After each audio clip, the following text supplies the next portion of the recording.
Hey, me and Matt here. This is Killer Kyle. Just wanted to talk about this upcoming video. And since we uploaded Tuesday midnight for Look Back at Your Series Japan show, we're going to talk about this Tuesday in Texas. Yeah. Back in the 90s, they would have pay-per-views or otherwise during the week. Usually pay-per-views during the week, whether it be like a Monday or whatever.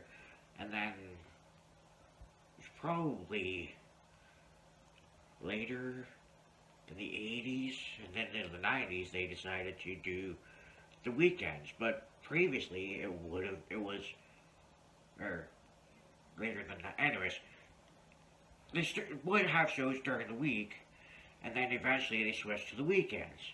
This Tuesday in Texas, that's one of the rare ones that was during the week on a Tuesday. It was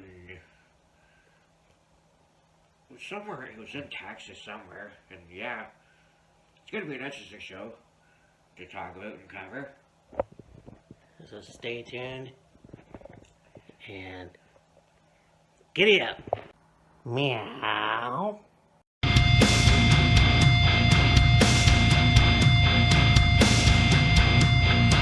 I can't ever take it slow. Got that fire roar. Wheels of fury tear the track. Hear that engine soar. Me back, shifting gears, push it to the core. Killer Kyle on my tail. Feel the tension roar.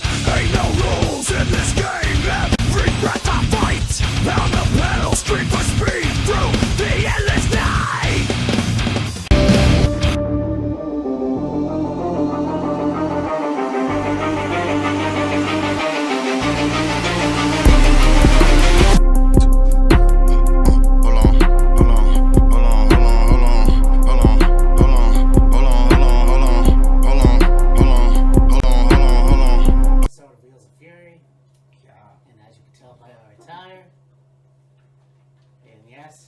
It's another look back at your series.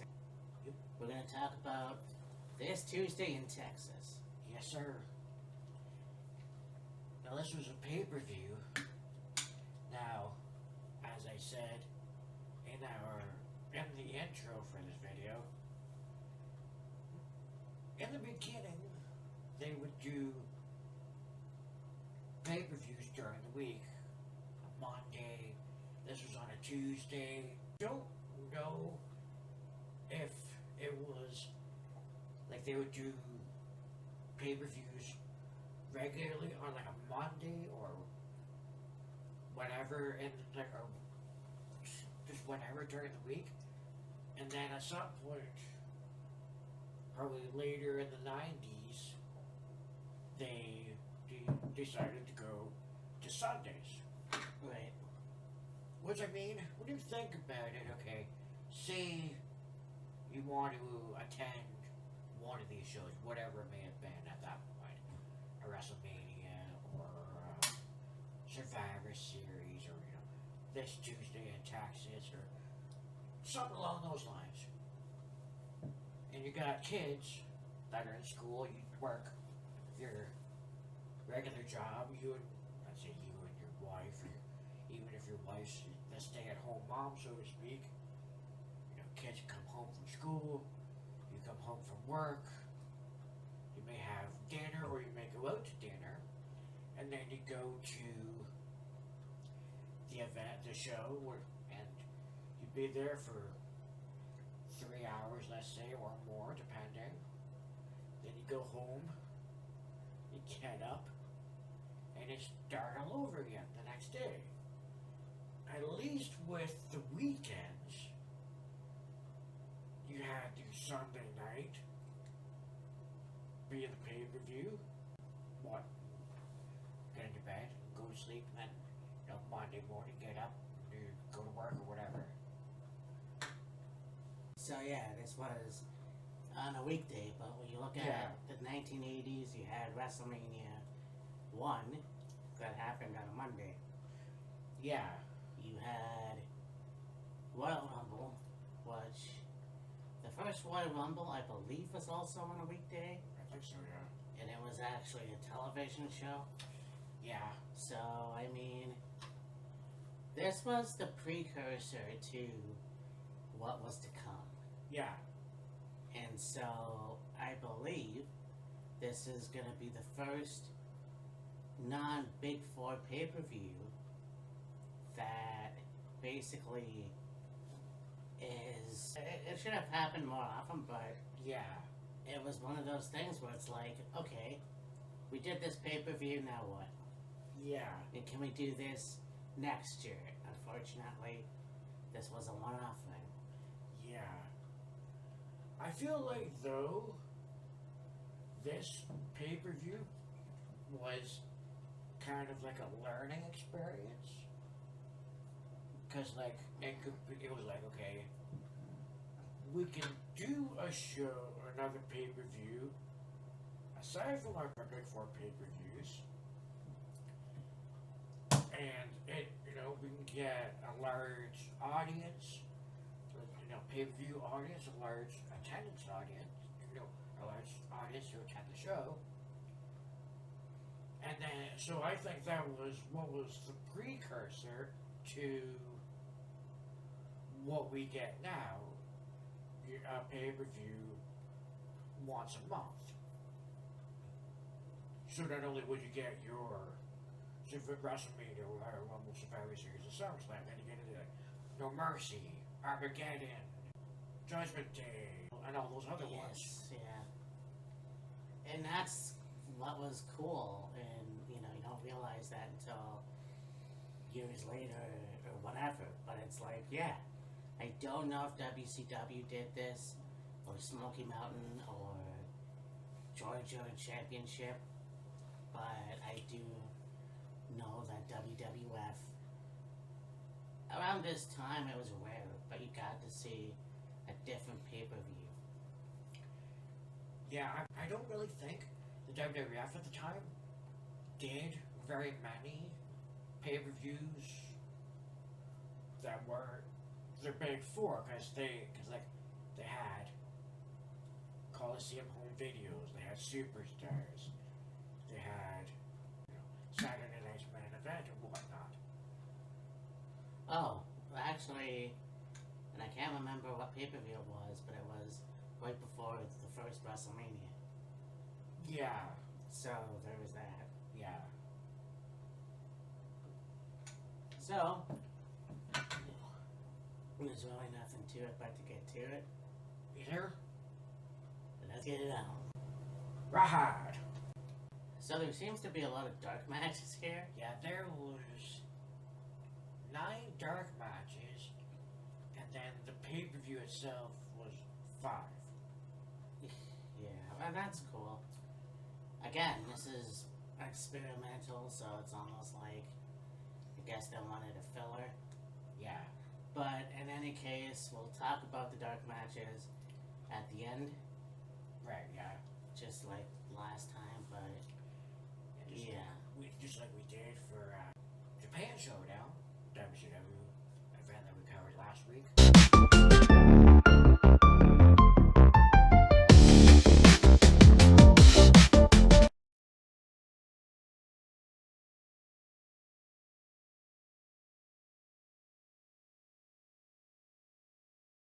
But we've got the WWF Intercontinental title.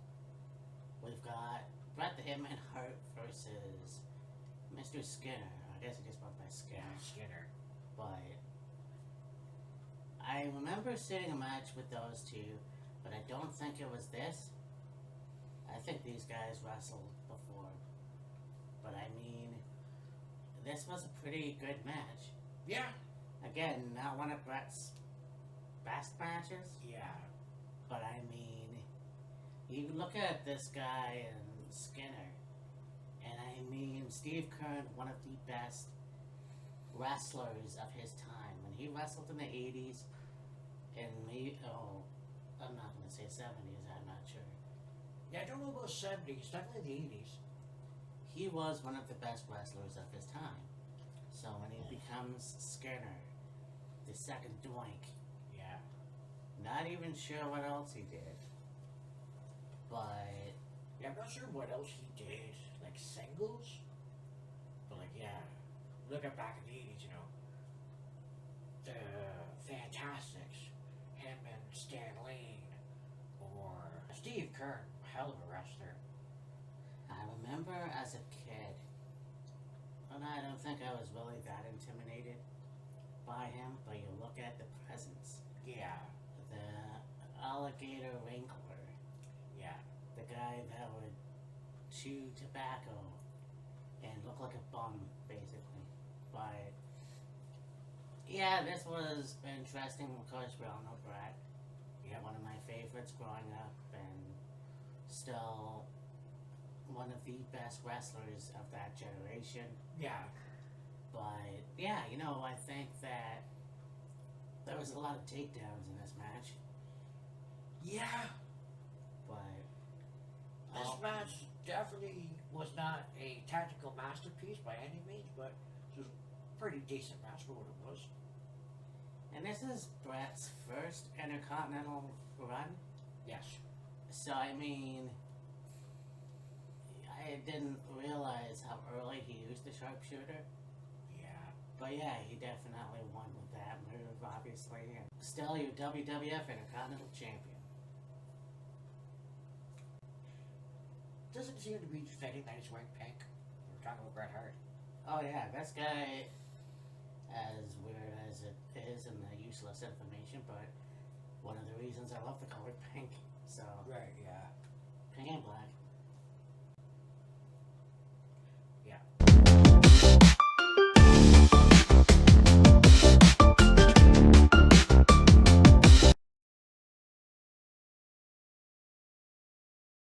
So next we go on to this was a heated rivalry.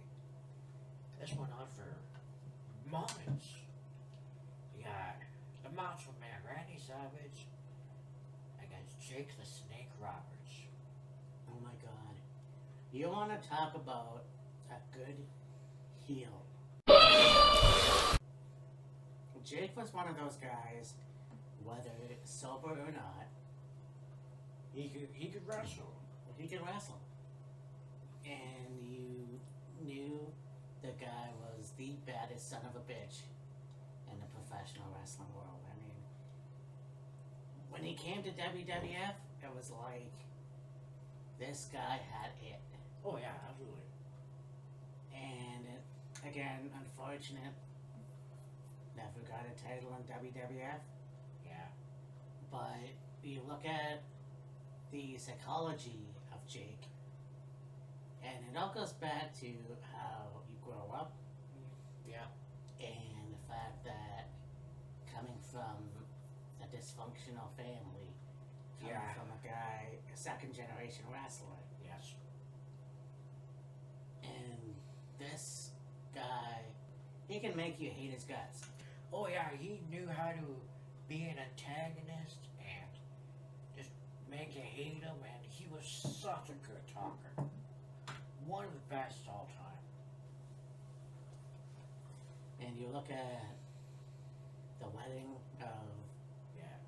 Elizabeth and Macho Man Randy Savage, and then the night that the Cobra bit Savage in the arm. Yeah. It was obviously devenomized. Right. There's a story about that, but I won't get into it. Right, yeah. But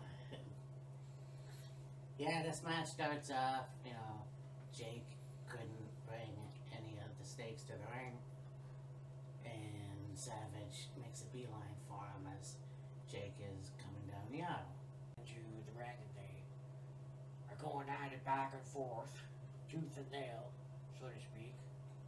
And yeah, these two had really good matches against each other.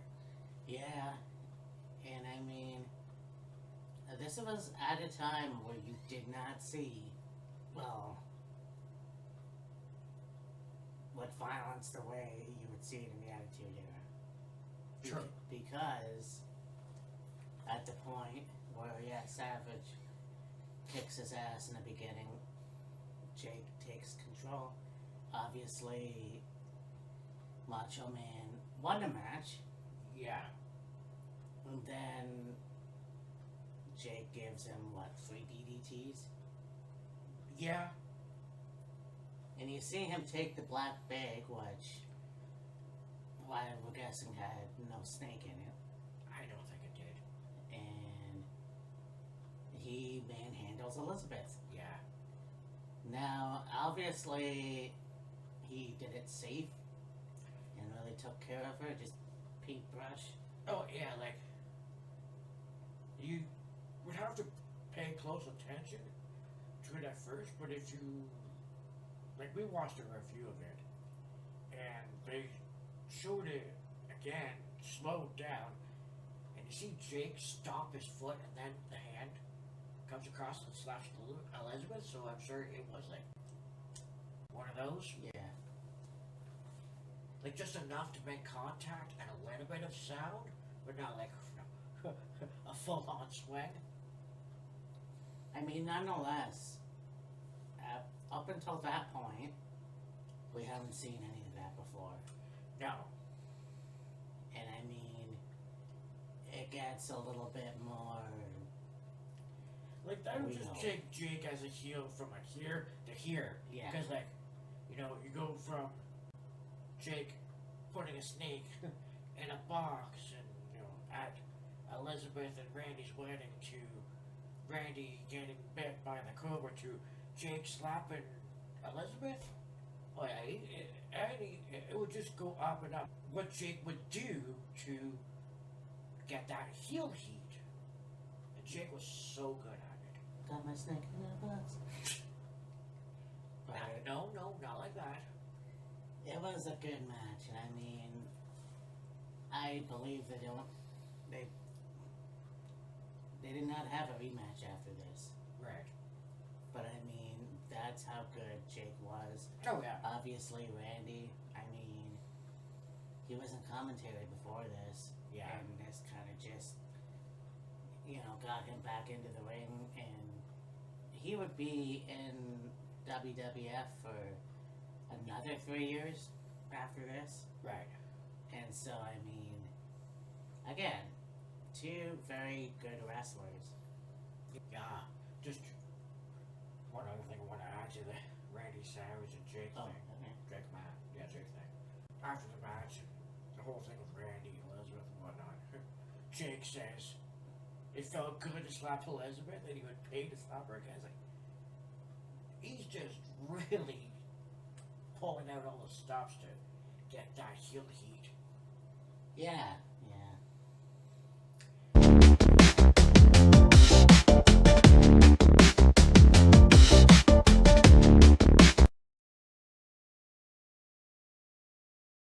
But now we have a rematch from WrestleMania. Yes. WrestleMania 7. Yes. The British Bulldog, Davey Boy Smith, versus the Warlord. Yeah. Bulldog and the Warlord. 2 big boys. Yeah. I mean, when you look at the Warlord, he's a little taller. Oh yeah, Warlord was Davey. definitely taller. And I mean, it's one of those things where their first match was a hell of a lot better Yeah. than this one. I mean, apparently they were both cast afterwards. At least Davey was. Davey probably was, yeah. Davey had a lot of health, drug issues, Yeah. health issues, whatnot. And that kind of sucks. But I mean, yeah, this was an okay match. Davey went for the running power slam. Warlord grabbed the top rope. Davey pulled him off. Fell backwards for a 2 count. Yes. But yeah, Davey Boy ended up winning the match Yeah. again. Yeah.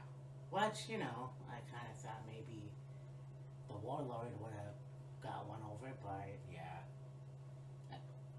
I think WrestleMania 7 had a much better match with those 2. Yeah. Yeah.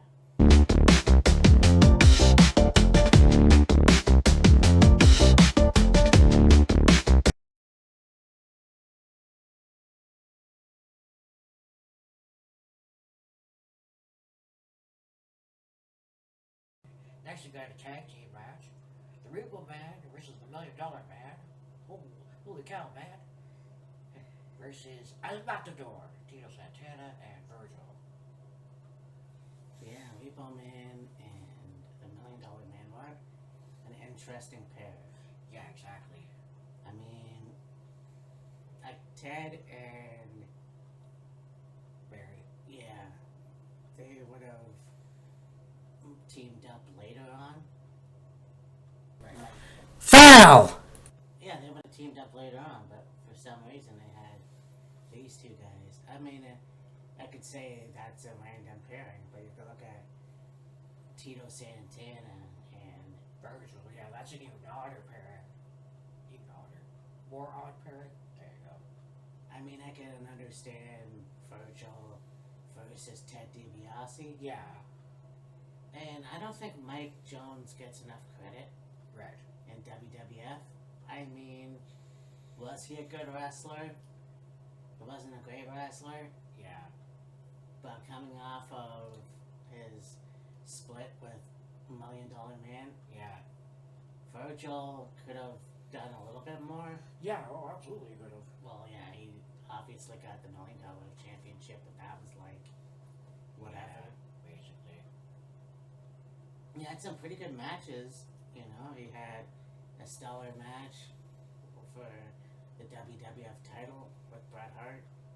You know, taking on Yokozuna at the Survivor Series of Yeah. the following year. Yep. But yeah, I mean, just one of those things where I think he's the only one out of this group that has passed on. Well, Sherry. Sherry did. And, yeah. But man, the Repo Man and $1 Million Man cheat a lot in this match. Yeah. I mean, there was a point where Sherry even got involved. $1 Million Man had hold of Virgil, like held his arms behind, held his arms. Sherry got up on the apron, took off her shoe, was about to maul Virgil, and she clearly missed by a. Yeah. Because, like, she was supposed to hit him like Virgil's like here, $1 Million Man's like here, and somehow she, like, Virgil didn't even duck. Yeah. She just swung, hit Ted. Ted went down. Virgil grabbed a hold of Sherry by the hair. Repo Man knees her on the back, and that was enough to pin Virgil. Okay then. Yeah, and we talk about somebody who was ahead of their time. Like Sherry Martel. Yeah, I mean, Like, you can look at her not only as a manager, but as a wrestler as well. yeah. Oh, she killed it in AWA. Yeah. And I mean, you look at somebody, I don't think there was a manager before her that got involved as much as she did. Like, she, it seemed like, was one of the boys. Oh, yeah. I mean, I don't think Baby Doll got involved that much. Yeah, I don't think Baby Doll or Peaches or anybody like that got involved. And see, like, there wasn't really a whole lot of women managers Yeah. back then. Yeah, you had Sherry, Precious, Baby Doll, you know, and whatnot. But then, like, yeah, you had female managers, but like not as prominent as like, well, even now you don't really have that many women managers. But I mean, over the years, women managers, there would be like more of them, but like so few and far between. Oh, yeah. I mean, from that, you have Charnel, Yeah, even Alexa Bliss when she was with Blake and Murphy. Melina. Yes, Melina. You can list off a bunch of others. And that girl can fucking scream. Oh God, Sherry, yeah.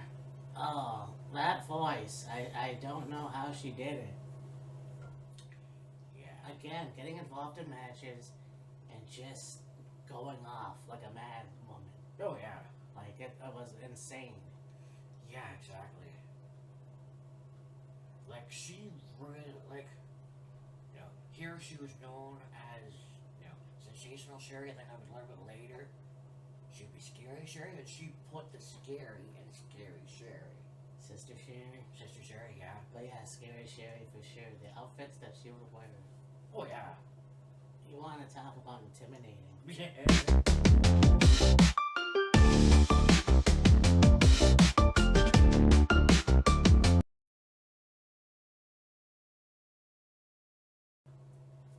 Now go on to the WWF title. The main event of the evening, obviously. Right. Undertaker versus Hulk Hogan. Yeah. And precursor to, well, I guess you could say before that, Survivor Series, Undertaker beating Hulk Hogan for the WWF title for the first time. Yes. And again, when you look at somebody that debuted the year before, Right. and you would think, okay, that's cool, but to have him win the WWF title the next year from your top wrestler, Yeah. are you fucking kidding me? That is insane. I know. So I mean, this was cool, Right. and again, you look at a guy that was told that he would never draw a dime in WCW. And look what ended up happening. Fuck you, Oli. I don't speak ill of the dead, but come on. Only answer tells Mark, oh, you'll never draw a dime. Goes over to the WWE, has a 30-plus year career. Yeah. Suck these eggs, Oli. Yeah. This was a good match, though. I mean, we talk about the Warlord and the British Bulldog Yeah. at WrestleMania 7 and saying that this match was better than the one they had here. Right. This is vice versa with the Undertaker and Hulk Hogan. Yeah, I can see that. I mean, these guys really pulled out all the stops. Oh yeah. And you look at how the Undertaker played into that character. Oh, absolutely. And I mean, with the urn, Yeah. and there was a point where Undertaker was given ashes and he throws it in Hogan's face. No, Hogan threw ashes in Taker's face. Foul!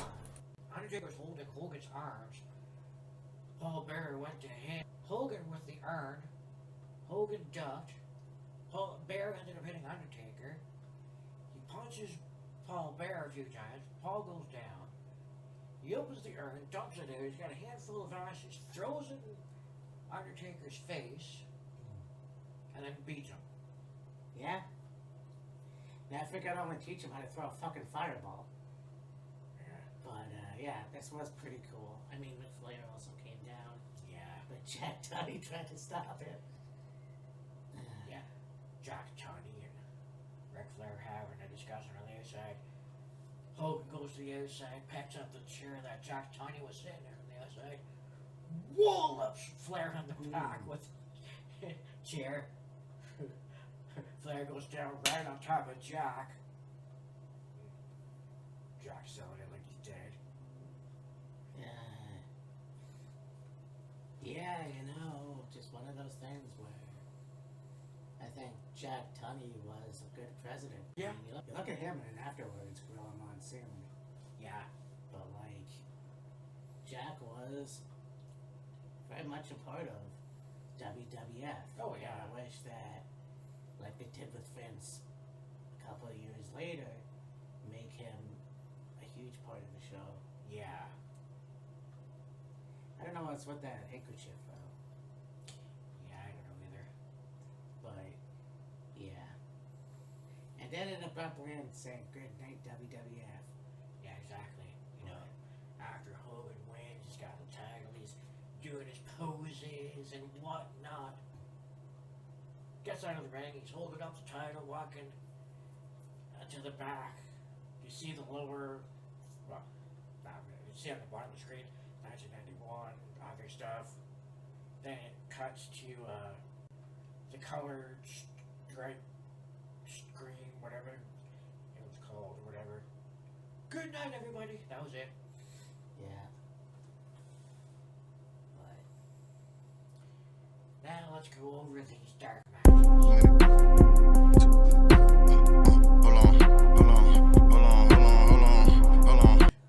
First off, we had the Harris brothers, Ron and Don.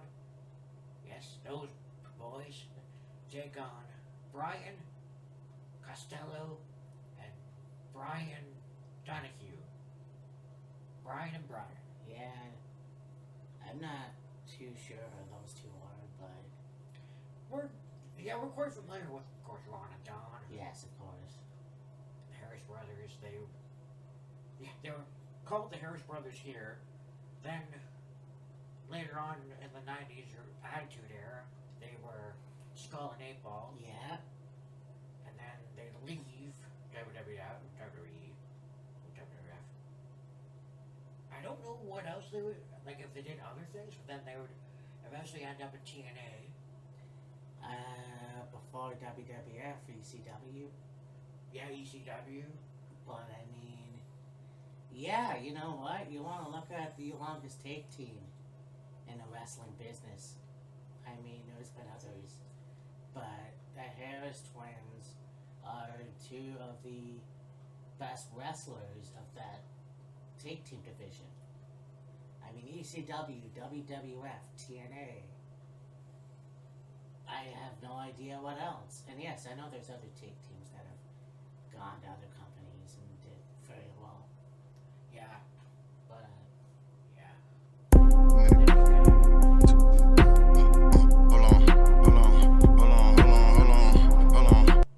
Taking on Dale Wolf. yeah.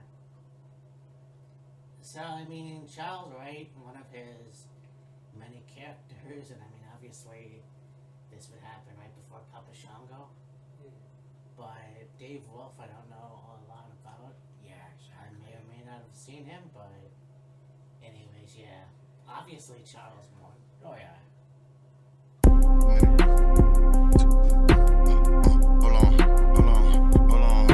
Take on Brian Lee.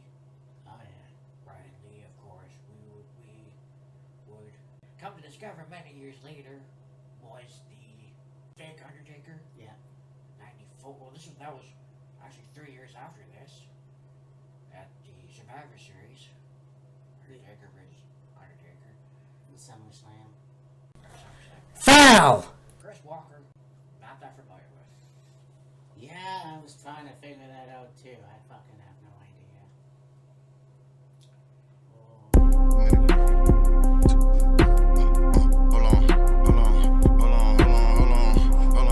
Chavez take on JW Storm.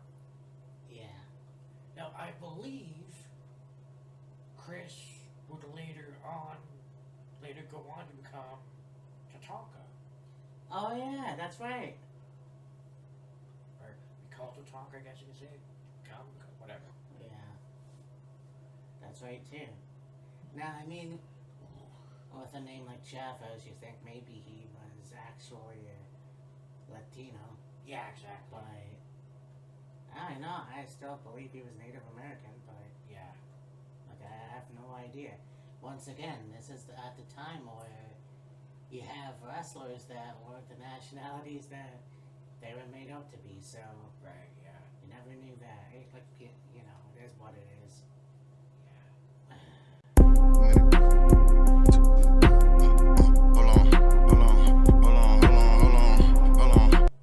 Greg Valentine, not the Hammer Valentine, but just Greg Valentine, versus the Brooklyn Brawler. Yeah. And I'm pretty sure this was a good match. Right. You look at the Brooklyn Brawler, I think one of the best jobbers in WWF.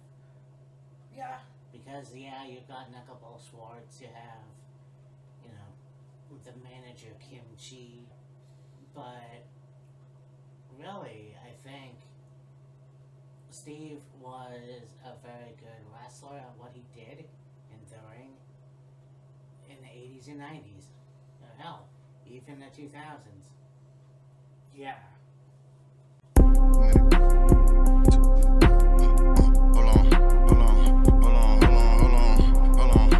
You had the Nasty Boys take on the Bushwhackers. Oh, oi, cousin.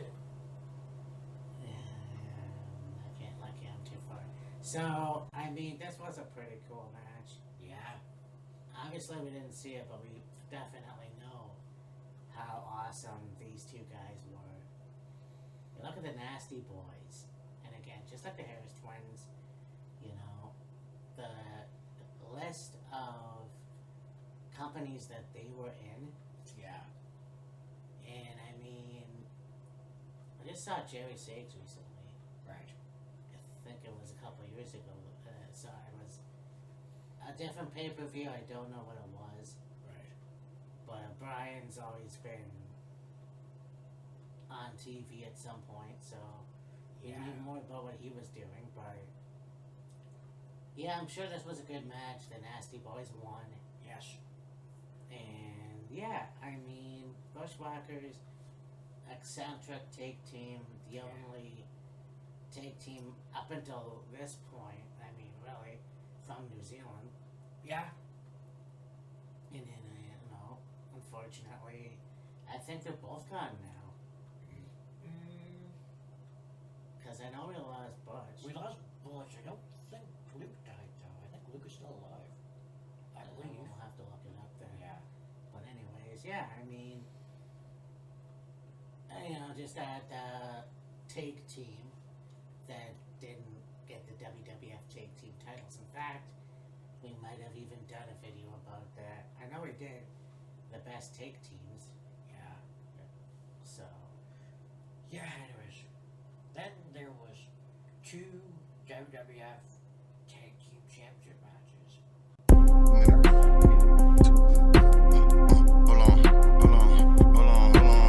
Take on the Rockers. that's right. Yes. And I'm sure that was a really good match. Of course, Legion of Doom ended up winning. Yeah. Of course.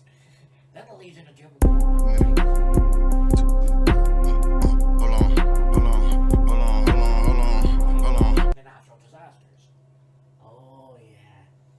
These two teams had a very lengthy feud Yeah. going into '92.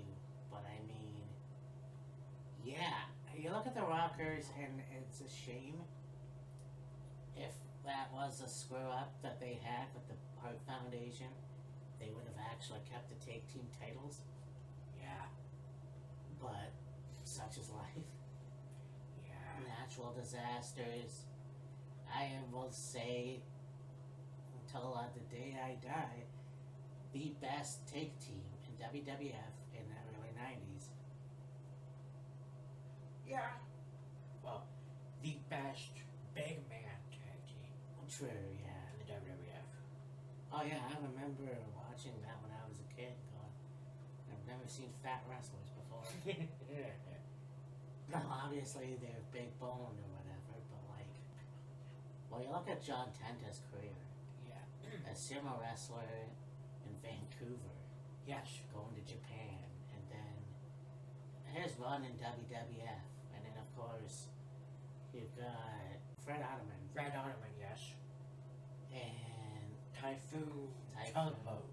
yep, Shockmaster. Shockmaster, yes.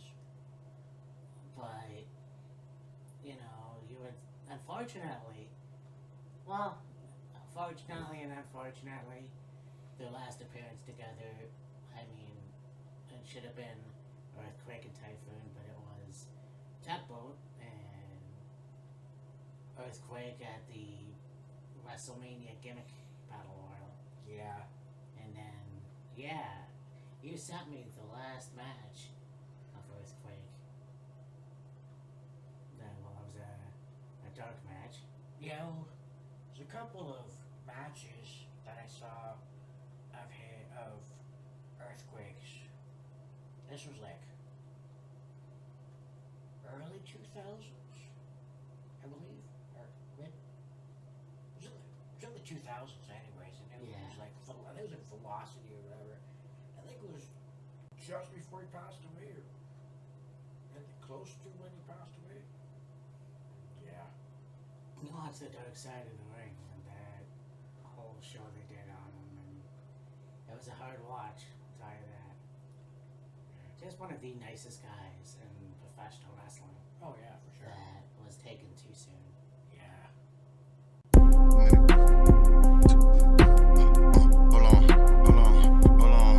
You had the Hot Rod, Roddy Piper, take on the Nature Boy, Ric Flair. Yeah, these two guys. Yeah, they, you know, you look at a stellar career, a stellar rivalry, if you will. Yeah. These two guys went at each other Oh yeah. since, I want to say, the mid-80s. Yeah, about that. Yeah. But you look at two different guys, two different heels, if you will. Yeah. Because, I mean, Piper was a face at this point, but I mean, it can talk on the mic. Oh yeah. And then Ric Flair had just come into WWF Yeah. as the real world champion. Yeah. Now, at this point, like, I mean, back then they would have obviously pixelated the world title, but Yeah. here they didn't. So, Yeah. this was an okay match. Yeah. I mean, nothing really special, but Ric Flair got his feet on the ropes and happened to count into 3 without even looking. Yeah. Exactly. So, and then, of course, not long after this, he wins the WWF title at the Royal Rumble. Yep. What more can you want? I mean, obviously, Piper would get the Intercontinental Champion on the same night. Yeah. So, Yeah. okay, Mr. Up. So, this has been another episode of Wheels of Fury, Yeah. a second installment of Look Back at Your series. Of course, we just did Look Back at WCW Japan Super Show. Yes. And next week, I believe it's Full Gear. Right. Hell yeah, brother. Yes, sir. And so, this has been a good show. Yeah. And, yeah. There's, really not much, but, oh, well, we already saw that in the intro. Yeah. Anyways, for Killer Kyle, I'm Mean Matt. Good night, world. Later. The wheels of fury, they spin, they roar. Never halting. The end's now calling.